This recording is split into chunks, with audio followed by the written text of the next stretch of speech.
영화보다 더 인상적인 현실 속 씬 스틸러들. 좋아, 확실하게 파. 이상민 양지열의 신 스틸러.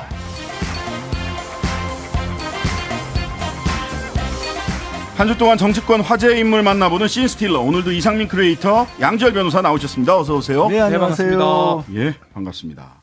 자, 오늘 오프닝에서는 지금은 저도에 계신 거라고, 저도에 계시다고 네, 하던데, 그렇게. 예, 진에 들러서 여러 가지 책을 읽고 계신데요. 아, 그래요? 도서 목록은 공개 안 하는데 예. 너무 많이 읽고 계셨어요. 작년에는 도서 목록을 공개하지 않으십니까? 라고 물어보니까 도서 목록을 제한 좀 해주시죠. 목록이 없습니다. 이렇게 얘기를 했었거든요. 그래서 제가 다른 신장 개업할 때 도서 목록을 추천을 해드린 적이 있는데 그건 안 읽으실 것 같아요. 예, 벌거벗은 임금님 굉장히 쉬운 책을 추천을 그런 걸 해드렸습니다. 추천했어요. 그건 좀 읽어보시라라고 추천을 했었는데 예. 네. 이번 주 이게 새만금 가셨다가 진해 가셨다가 네. 그 다음에 지금 저도에 계시는데 이번 주에 안 좋은 사건들이 워낙 많았습니다. 이거 나라 잘 돌아가고 있는 건지 국민들 걱정이 많은데 어떻게 휴가 어떻게 보내고 계십니까? 안녕하십니까. 나 이건 또 어떤 카르텔인지 이거 잡히기만 하면은 아무튼 저도 그 저도에서 마음이 정말 무겁습니다. 그러나 제가 아주 총애하는 그 행안부 있지 않습니까? 행안부 등 해가지고 각 부처에서 정부 지원을 아끼지 않겠다 말씀드린 바가 있습니다.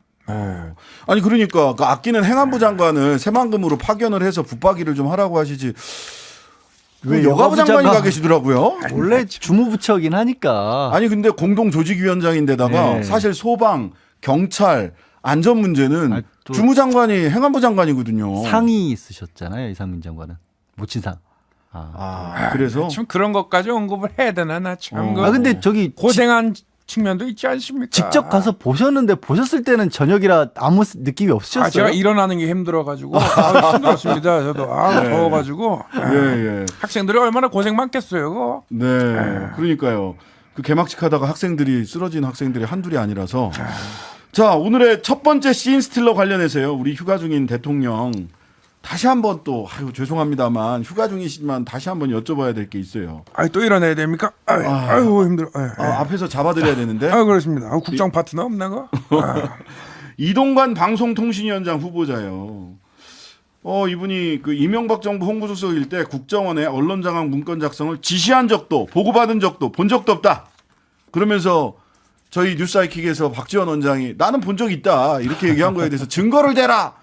당신 유자광이야 막 이런 이야기를 하셨는데 근데 이 문건은 수사 보고서에 나왔던 거죠. 네. 당시 수사 책임자가 윤석열 서울중앙지검장 당시에 아이오까지 다 그 국정원 아이오까지 다 만난 수사 보고서였어요. 그렇죠. 네, 국정원 직원들 다 조사해서 그래서 홍보수석실이 MBC 장악 문건을 만들고 실행했다. 네. 이런 수사 보고서를 윤석열 중앙지검장이 당시에 이제 만드셨던 거죠. 왜 근데 이런 사람을 다시 쓰는 겁니까? 참 그 국민들의 기대와 우려가 있지만은 공정한 미디어 생태계 복원을 위해서 이분을 부를 수밖에 없었습니다. 그리고 그 언론 장악을 하겠다는 게 아니고 그 방송 정상화를 하겠다. 그리고 그 이동관 내정자 본인이 얘기하지 않았어요. 그 이거는 일정 부분 이거는 해명을 저기 청문회에서 따져보면 되게 있는 것이고 그리고 그 적어도 민주당이 그 언론 장악에 대해서 할 말은 없는 거 아닙니까? 제가 지난 그 중앙일보 단독 보도에 의하면은 그 기존 지금 공영방송에서 여당 성향 출연자가 1%라면은 야당 성향은 14%래요. 그러니까 이건 기계적 중립 최소한의 이것도 갖춰지지 않은 거 아니냐. 그런 생태계는 고쳐야죠.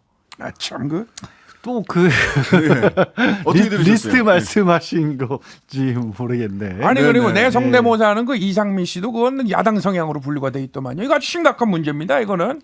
그러게 대통령을 따라하는데 왜 야당 성향이에요? 여당성 그 야당 성향이라고 박성중 의원이 얘기했어요. 그 박성종 의원은 딱 보면 아신다던데 그것도 신기해요. 어떻게 어쨌든 아실까? 내정자가 참 이거 바르고 어질다 이런 말씀 드리겠습니다. 아니 저는 그러면서 말하자면 이제 이동관 후보는 조선시대 사화처럼 적폐청산하는데 그때 나 처벌 안 받았다.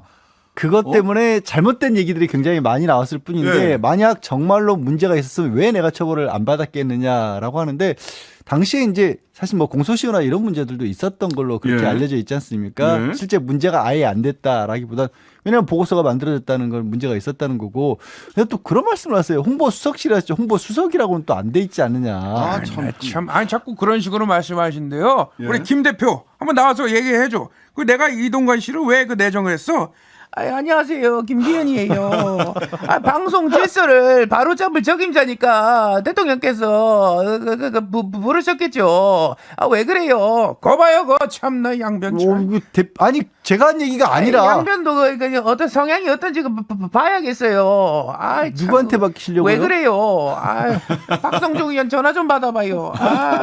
아니 근데 저는 이 얘기가 너무 이거 봐라 싶었던 게 이동관 후보가 당시 검찰 수사를 받았던 방송사 간부들로부터 이동관이 시켰다는 진술을 하나만 하라는 압박을 받았다는 얘기를 들었다. 그러니까 방송사 간부들이 검찰 수사를 중앙지검에 갔어.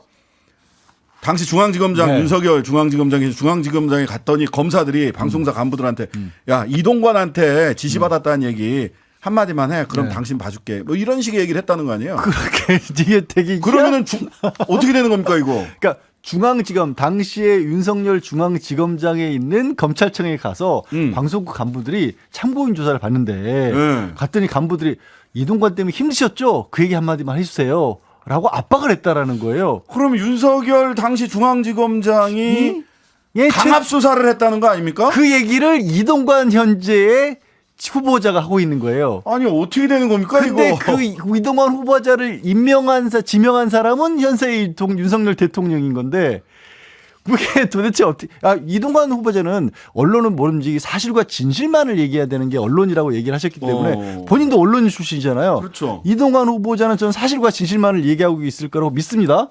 아 그래요? 그러면 윤 대통령님 그때 해명을 강압 하셔야 될 것 수사하셨어요? 같은데. 아니 그런 거 확인도 안 되는 것 같다. 그렇게 얘기를 합니까? 아니 이동관 후보가 그렇게 얘기했다고요. 아니 그렇게 얘기하지 마시고 차차 지켜봐 주세요. 그 과정 중에 검증이 나올 거 아닙니까? 나 참. 요 얘기에 대해서 김 대표는 어떻게 뭐 하는 거예요? 보세요. 자꾸 그러지 마세요. 대통령님 가보겠습니다. 휴가 기간이라. 그래요. 나도 휴가 알겠습니다. 기간인데. 예. 좀 난감한 상황인데 자 이 어떻게 되는지 좀 보겠습니다. 아니 근데 이 예. 얘기가 사실 검찰의 수사와 관련해서 최근에 네. 이제 지금 이제 한참 재판 진행 중인 이화영 전 부지사를 놓고도 네. 검찰에서 어떤 발언을 했느냐 가지고 굉장히 논란이 많이 됐고 그렇죠. 이제 곧 현재 재판에서 법정에서 진위를 가려야 되잖아요. 예. 이제 이게 법이 바뀐 건데 어려운 얘기지만 이런 문제가 과거에 여러 번 지적이 됐죠. 검찰의 수사 과정에서 표현의 압박이 있어서 진술이 좀 잘못된 그렇죠, 거 아니냐. 그렇죠. 그래서 지금 법을 어떻게 바꾸냐면 검찰 수사에서 한 얘기만 가지고는 증거로 못 쓰게. 그건 부인하면 그냥 나 검찰에서 이거 예. 전 그런 얘기 한 적 없어요. 예. 이러면 그냥 검찰에서 한 얘기는 아무 증거가 안 의미가 돼요. 없게끔 법을 바꾼 이유가 예. 과거에 딱 이 사건인지 아닌지는 알 수가 없죠. 근데 이동관 후보가 하필이면 딱 그 얘기를 하신 거예요. 과거에 오래전도 아니에요. 불과 6년 전에 그런 일이 있었다. 2017년. 그러니까 검찰 수사 잘못됐던 거 아니냐. 게다가 수사 책임자가 윤석열 지검장 아니냐. 이 말씀을 참. 아니 뭐 네. 원래 윤석열 대통령께서 본인이 수사하고 본인이 감옥에 넣고 다시 본인이 데려다 쓰는 이런 일들이 굉장히 많아서 그렇게 근데 신기하죠? 꼭 그분밖에 없으신 거예요. 그럼에도 불구하고 쓰셔야 될 이유가 딱히 있어요. 지켜봐 주세요. 나 그 휴가 기간이라 가지고 말씀드리기가 좀 그렇습니다. 네네네. 정 듣고 싶으면 저도 오세요. 저도 어? 예. 저도 한번 저도 갈까요? 재미가 저도 없는데, 불러주세요. 참 알겠습니다. 자, 두 번째 씬스틸러 이재명 대표입니다. 최근 검찰이 백현동 건 관련해서 이재명 대표 소환을 직접적으로 언급했어요. 이재명 대표님 검찰 부르면 가실 건가요? 벌써 두 번이나 갔다 오셨죠? 이번 세 번째 부르는 건데. 예, 검찰이 제가 휴가 기간인데 하이킥이라서 나왔는데요. 하이킥 1위 하셨다면서요. 아이고, 네, 먼저 감사합니다. 축하드리고. 예. 윤석열 정부가 압구정 정부 아니냐. 압수수색하고 고소 기소하고 정직만 있으면 무도한 압구정 정권. 아무도 안 웃네요. 그런 정권 아니냐. 저는 제 발로 출석해가지고 검찰의 무도함을 밝히고 이 압구정 정권의 실상을 알겠다고 제가 여러 번 말씀드린 바가 있습니다. 양 변호사님 지금 시점에서 검찰이 백현동 건으로 이재명 대표 소환 언급한 이유 그리고 실제 가능성 이게 어느 정도 될까요? 참 공교롭게도 사실 그러니까 지지난주 이화영 전 부지사가 입장을 바꿨다, 진술을 번복했다는 얘기를 나왔을 때 네. 곧 이재명 대표 소환 내지는 나가서 아예 구속 얘기까지 나왔어요. 그건 이제 대북 송금 건으로. 네, 대북 송금 7말 8초. 근데 요즘에 그러니까 두 가지 가능성이 있는데 첫 번째로는 이화영 전 부지사의 진술 번복이 아닌 것 같다. 8월 8일 날 이제 다음 주 화요일이죠. 예, 그거 봐야 그때 됩니다. 나올 때도 이화영 전 부지사가 뭐 사전복을 했다든가 이재명 대표를 위해서 대북 송금을 시켰다든가 이런 식의 얘기를 안 할 것 같은 뉘앙스가 나오고 있는 거 아닐까. 네. 왜냐하면 거기서 처음에 알려진 것처럼 결정적인 얘기가 나올 것 같으면 지금 이렇게 네, 백현동 얘기를 다시 갑작스럽잖아요, 사실은. 그렇죠. 백현동 얘기 나온 지가 벌써 옛날인데. 뭐 추가적으로 소환 조사했다는 사람도 사실 정진상 실장을 소환 조사를 했다라고 하는데 네. 아시겠지만 정진상 실장은 모른다는 입장을 일관되게 하고 있어요. 그런데 뭐가 달라졌길래 갑작스럽게 이 시국에 얘기가 나왔을까? 저는 오히려 이화영 전 부지사 건이 생각보다 잘 안 풀려가고 있는 게 아닌가. 그러니까 백현동 거를 새삼스럽게 좀 갑작스럽게 꺼낸 게 아닌가 하는 추측이 들어요. 또 그런 분석. 오히려 대북 송금 건으로 영장까지 칠 거다 이렇게 얘기를 했다가 이렇게 백현동으로 넘어간 걸 보면 이게 좀 이상해요. 대북 송금 건에서 똑 부러진 게 안 나왔기 때문에 아니냐. 네, 기대치가 좀 낮아진 게 아닌가. 그래서 백현동 건을 같이 꺼낸 게 아닌가. 이거 다음 주 화요일 날 이화영 전 부지사 제 말이 공판에서 금방 결정이 되겠네요. 어떤 얘기 나오는지 한번 지켜보도록 하고요. 네. 이재명 대표님 10월 사퇴설, 내년 4월 총선 불출마설 또 이걸로 이번 주에 굉장히 뜨거웠습니다. 어떻게 되시는 겁니까? 예, 우리 신장식 변호사가 영화 그래 문화 평론가도 아니고 검찰이 쓰는 이 소설 이거 갖다가 자꾸 평론하시는 거 인용하시는 거 굉장히 부적절하다 생각하고 각자가 상상력과 소설을 쓰는 건 자유죠. 그러나 남의 정당을 소재로 그런 소설을 써대는 거는 부적절하다 이런 말씀드립니다. 그러시군요. 저렇게 사실 굳이 이 대표께서 직접 논평하실 필요도 없는 게요. 여기도 찌라시 많이 돌고 돌지만 10월 사태설은 좀 심한 소설이었어요. 뭔가 이게 소설도 우리 그런 종류 있잖아요. 와, 이거는 현실의 사실에 기반을 둔 창작입니다. 이렇게 나온 게 있고 그 앞에 나올 때부터 등장인물과 사실관계를 완전한 허구입니다. 나온 게 있잖아요. 후자라고 봅니다. 우리 양 변호사 책 잘 쓰지 않습니까? 이제 잘은 아니고 많이는 썼습니다. 12권? 13권? 16권. 16권. 이야. 뭐 기억나는 건 없는데. 꼭 그렇게. 에이. 한 거 보내드릴게요. 예, 좀 보내드리세요. 예. 자, 야권의 대표 사퇴설이 돌았다면 여권의 신당 창당설이 돌고 있습니다. 신평 변호사가 야, 지금 국민의힘으로는 내년 총선 못 치르겠다. 윤핵관과 검사 중심으로 해서 뭐 똘똘한 사람들 중심으로 해서 내년에 윤 대통령이 신당을 창당하려고 한다. 이런 얘기를 했고 대통령실에서는 즉각 부인했죠. 네. 왜냐하면 대통령실에서는 신평 변호사를 자꾸 언론에서 뭐 정치적 멘토 이런 말씀을 하시는데 그렇게 볼 여지도 없고 언제 만났는지도 잘 모른다. 왜 자꾸 그런 식으로 뭐 이른바 묶어서 이렇게 보도를 하느냐 좀 뭐 정당하지 않다라는 식의 반응을 내놨습니다. 윤 대통령이 뭐 이거 어떻게 되는 겁니까? 아니 이거는 정말 여당을 도외시하는 멘토 카르텔 아니겠습니까? 저는 멘토가 많습니다. 네네. 그리고 오해는 마시고 그 국민 모두가 멘토 아니겠습니까? 그리고 저는 우리 대통령직을 맡은 이후에 우리 심평 씨 그분하고는 국정이나 말하자면 그 정치 문제에 대해서 어떤 얘기도 나눈 바가 없습니다. 굉장히 황당한 얘기고 그런 그 황당무계한 그런 시츄에이션이 다시는 나오질 않게 그런 이거는 국정에 레귤레이션을 줘요. 이건 주면 안 된다. 이렇게 말씀을 드리겠습니다. 근데 사실 신당 창당설은 최근에 나온 게 아니라 오래됐죠. 대통령 뭐 후보 시절부터도 만약 대통령 되면 그러니까 여의도에 기반이 없으니까 신당 만드시지 않을까? 뭐 이런 얘기가 많이 돌았는데 그걸 좀 재인용한 느낌도 들어요, 사실은. 하여튼 간에 지금 현행 제도에서는 소위 비례 전문 정당 여기가 나올 수도 있고 해서 뭐 보수고 뭐 진보 개혁적이고 뭐 신당설이 여기저기 굉장히 많았습니다. 그래서 하여튼 간에 이런 그 새로운 신당설들이 어디로 어떻게 갈지에 대해서는 좀 더 저희들이 좀 지켜봐야 될 것 같고요.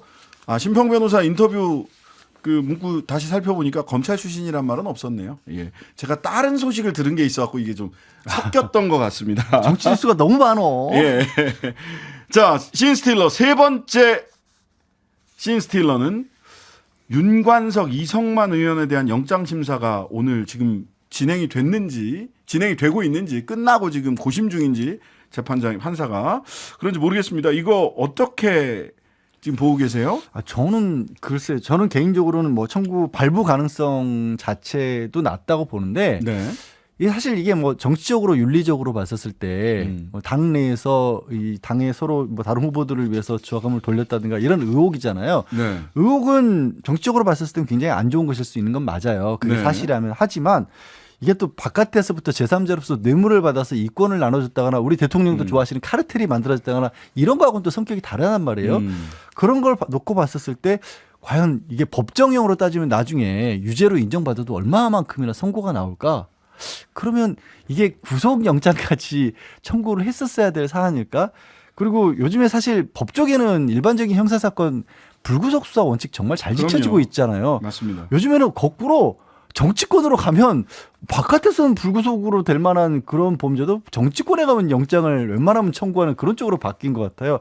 그러다 보니까 국민들도 좀 착시 현상이 있으신 것 같아요. 영장이 나와야지 정상이고 영장이 안 나오면 비정상인 것처럼. 근데 저는 불구속 원칙은 그러니까 구속 원칙, 구속 수사는 진짜 막 요즘 그 난리난 그 흉기 난동범처럼 네, 네. 밖에 나와서 무슨 짓을 할지 모르는 이런 인물들이 아니면 모든 분야에서 불구속 수사 원칙이 좀 지켜졌으면 하는 바람을 갖고 있습니다. 네, 개인적으로. 사실 증거인멸 우려와 도주 우려가 있을 때 영장이 나오는 건데요. 이성만 의원은 현직에 계시는 모 장관은 비밀번호 가르쳐주지 않았지만 저는 성실히 다 가르쳐줬다. 증거인멸 우려 없다라고 얘기를 하면서 모 장관 이야기를 하셨어요. 모 장관님 어떻게 모 장관님? 예, 모 장관이라고 이제 이성만 장관 의원이 한동훈이고요. 예. 뭐 남의 핸드폰 그렇게 걱정 안 하셔도 될 것 같습니다. 체육관에서 잃어버리셨던 핸드폰 잘 갖고 계세요? 예, 제 핸드폰 잘 있습니다. 예. 자, 이것도 마저 여쭤볼게요. 그 이프로스 검찰 내부망에 접속하셨던데 이거 왜 접속하신 겁니까? 혹시 김어준 씨 방송 보고 계신가요? 아니 그거와 관계없이 그거 상관없이 제가 다른 데서 뉴스버스 단독 기사였잖아요. 예, 네. 알겠습니다. 일단 이프로스에 자동 로그인돼서 실제 사용하지 않더라도 로그인 알람이 뜨는 것일 뿐이라는 걸 알려드리고요. 예. 법무부 장관에게 계정이 부여돼 왔고 지난 정부에서도 마찬가지였다는 거 말씀드리겠습니다. 아닙니다. 제가 역대 법무부 장관 중에 한 분 제가 직접 확인했는데 본인은 부여받은 적 없대요. 그 하다못해 새로 부여받은 건지 예전에 쓰시던 거 그대로 쓰신 건지 우리 메신저 서비스 다 써봐서 알잖아요. 확인을 제대로 해보시면 될 것 같습니다. 확인해 주세요. 방법이 없어요, 우리는. 역대 장관님께 물어보셔야죠. 아니 장관님 직접 얘기해 주시면 안 돼요? 예, 전 답변 드렸습니다. 뭐 답변 안 해주셨잖아요. 네, 제가 진 답변 스틸러. 드렸는데 그 오늘은 답변이 여기까지 추가된 하겠습니다. 지금까지 이상민, 양지열 두 분이었습니다. 감사합니다. 네, 고맙습니다. 고맙습니다. 하루 종일 기다려지는 진짜 시사. 평일 저녁 6시 5분 신장식의 뉴스 하이킥.